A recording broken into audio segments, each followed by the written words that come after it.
তোমালোকৰ ক্লাছ 12ৰ প্ৰেক্টিকেলৰ এইটো এটা ফাৰ্ষ্ট ভিডিঅ' তোমালোকৰ টাইট্ৰেশ্যন অলৰেডি সল্ট এনালাইচিছৰ মই তোমালোকৰ ওৱানছত গোটেই সল্টখিনি দি থোৱা আছে এচিড ৰেডিকেল আৰু বেচিক ৰেডিকেলৰ বহুতৰে ৰিকুৱেষ্ট কৰি আছিলে যে টাইট্ৰেশ্যনৰ ভিডিঅ' লাগে চ' মই আজি তোমালোকৰ টাইট্ৰেশ্যনৰ যিটো ফাৰ্ষ্ট তোমালোকৰ টাইট্ৰেশ্যন আছে ক্লাছ 12ৰ সেইটো তোমালোকৰ আজি কৰিম তোমালোকৰ দুটা টাইট্ৰেশ্যন আছে এটা হ'ল KMnO4 পটাছিয়াম পাৰমেংগেনেট ভাৰ্চেছ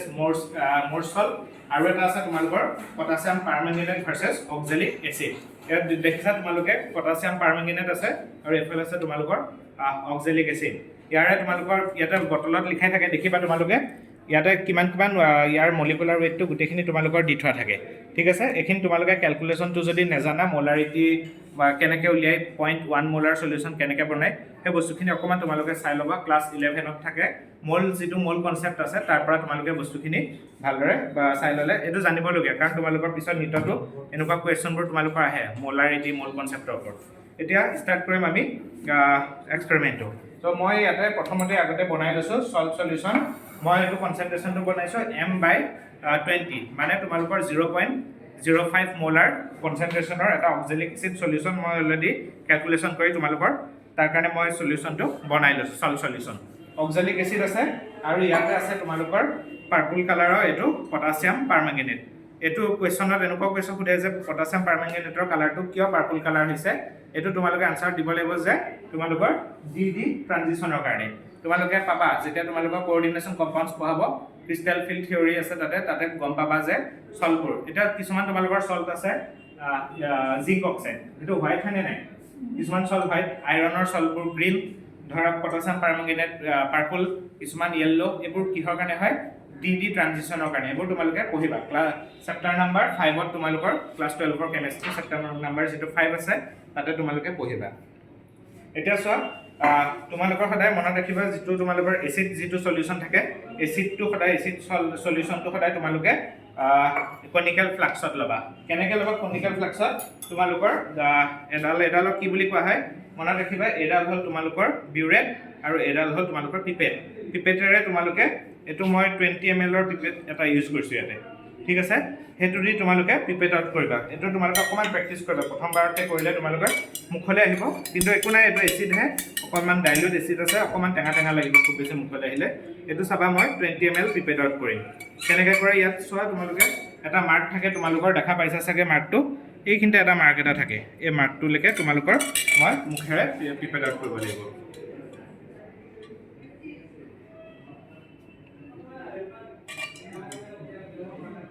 মই ভিডিওটো শুট কৰিছো নগৰ গুৰুকুল গ্লোবাল একাডেমি মোৰ লগত ক্লাছ 12 ৰ ষ্টুডেন্ট ন মানে ঠিক আছে ইয়াত চোৱা তোমালোকে ইয়াত দেখা পাইছা চাগে এটা ইউ টাইপৰ হয় তলটো এটো খুধে এক্সটাৰ্নেলে যে এটো কি হয় তোমালোকে এটো লোৱাৰ মেনিস্কাছটো সদায় লাইনডাল টাচ কৰিব লাগিব এটো কোনটো প্ৰপাৰ্টিৰ কাৰণে হয় তোমালোকে জানানে সাৰফেস টেনশনৰ কাৰণে সদায় এনেকে ওয়াটাৰ কি নিজৰ ভলিউমটো কি কৰিব খোজে কমাই ৰাখিব খোজে হল তাৰ পিছত একদম সাৱধানে উঠাই নিবলৈ ইয়াতে তোমালোকে কনিক্যাল ফ্লাক্সত এইখিনি লৈ ললো গুটেখিনি সলিউশনটো লৈ ললো তাৰ পিছত এইখিনি সেপাৰেটলি থলো তাৰ পিছত মই অলৰেডি ইয়াতে তোমালোকৰ টাইমটো সেভ কৰিবৰ কাৰণে অলৰেডি মই বুৰেটত তোমাৰ KMnO4 অলৰেডি মই ভৰাই থৈছো ওপৰত ফানেল এটা লগাই পেলাই দেখিছা চাগে তোমালোকে ইয়াতে তোমালোকৰ 50 ml ৰ ফানেল এটো 0 ৰ পৰা এনেকে 50 ml কে ইয়াতে তলত এটা কৰক থাকে খুলি পেলাই ড্ৰপ ওয়াইজ আমি টাইট্ৰেশ্যন কৰিব লাগিব এতিয়া ইয়াত এটা কথা মনত ৰাখিবা তোমালোকৰ যিটো এটো অক্সালিক এচিড ভাৰ্চেছ KMnO4 যিটো টাইট্ৰেশ্যন ইয়াত KMnO অক্সালিক এচিড যিটো অকমান হিট কৰিব লগা হয় তোমালোকে ডাইৰেক্ট যদি মই যদি লৈ পেলাই অলপমান লৈ ইয়াতে মই যদি ডাইৰেক্ট যদি সলিউশন যদি ইয়াতে টাইট্ৰেশ্যন কৰো জাস্ট এক ড্ৰপতে তোমালোকৰ কালাৰটো পাই যাবা এন্ড পইণ্ট যেটো কাৰেক্ট নহব তোমালোকে একুৰেট তাৰ কাৰণে কি কৰিবা তোমালোকে এটো যেটো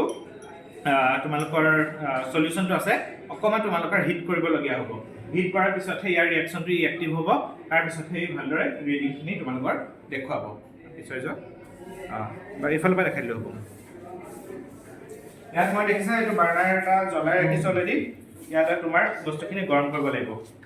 গৰম কৰোতে চাবা অলপমান উচৰলে আহা অকমান দেখিছা চাগে এটো অকমান স্লাইড ভেপাৰ টাইপ আহিছে দেখিছা অলপ ভেপাৰ টাইপ আহিছে সো এই ভেপাৰখিনি আহিলে হ'ব আৰু বেছি নাই এইটো দেখিছা তোমালোকে ভেপাৰ টাইপ আহিছে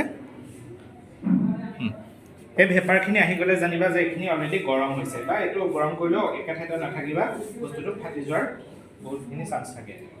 হ'ল এইখিনি অকণমান তোমালোকে 1 বা 2 মিনিট তোমালোকে গৰম কৰিবা অকণমান সময় গৰম কৰিব লাগিব চাবা তোমালোকে এইটো ডাইৰেক্ট যদি তোমালোকে জুইৰ ওপৰত দি দিয়া জুইৰ ওপৰত দি দিলে তোমালোকৰ কি হ'ব বস্তুটো ফাটি যোৱাৰ চান্স থাকে গতিকে তোমালোকে এইটো কি বুলি কয় এইবোৰ সুধিব পাৰে এক্সটাৰ্নেলে যে তোমালোকৰ এখন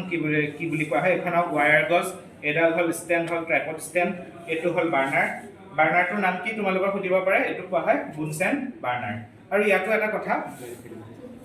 তোমালোকক আমি যেহেতু তোমালোকে ক্লাছ 11 টো কৰিছিলা টাইট্ৰেশ্যন তাত আমি এটা ইণ্ডিকেটৰ ইউজ কৰোঁ ঠিক আছে কিন্তু ইয়াতে আমাৰ কোনো ধৰণৰ ইণ্ডিকেটৰ আমি ইউজ নকৰোঁ কিয় নকৰোঁ কাৰণ সুধিব পাৰে তেতিয়া আনসাৰটো দিব লাগিব তোমালোকে যে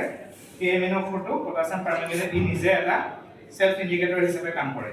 গতিকে তোমালোকৰ তাতে আমি বেলেগকে ইণ্ডিকেটৰ লাগাৰ দৰকাৰ নাই আৰু ইউজ কৰাৰ পিছত সদায় মনত ৰাখিবা বাৰ্নাৰটো অফ কৰি দিবা নহলে এনেকুৱা বহুত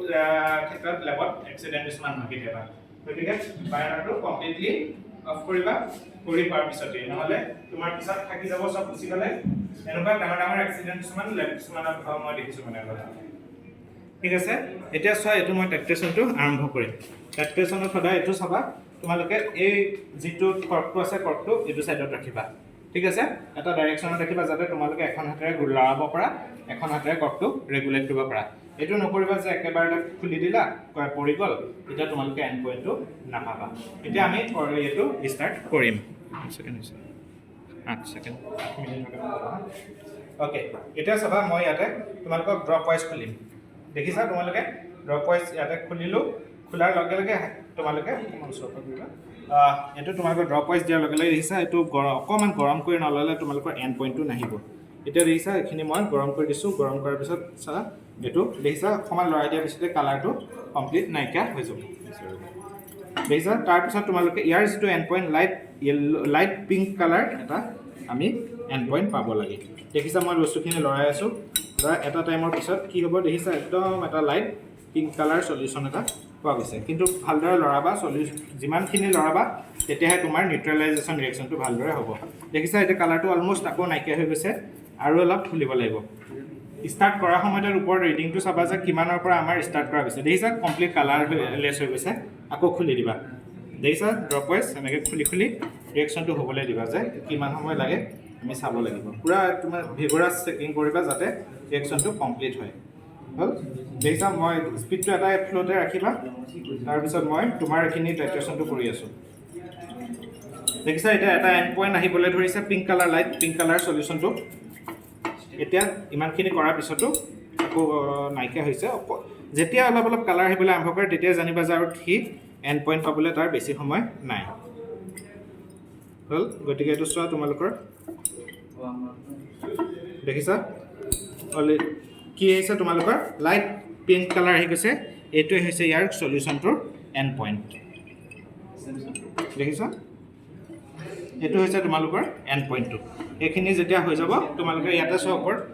ৰিডিংটো দেখাই দিয়া দেখিছা তোমালোকৰ কিমান আহিছে ৰিডিংটো 5 আহিছে গতিকে ইয়াৰ পৰা আমি ৰিডিংটোৰ পৰা কি ওলাম M1 V1 = M2 V2 তোমালোকৰ এইটো হ'ল V2ৰ ৰিডিং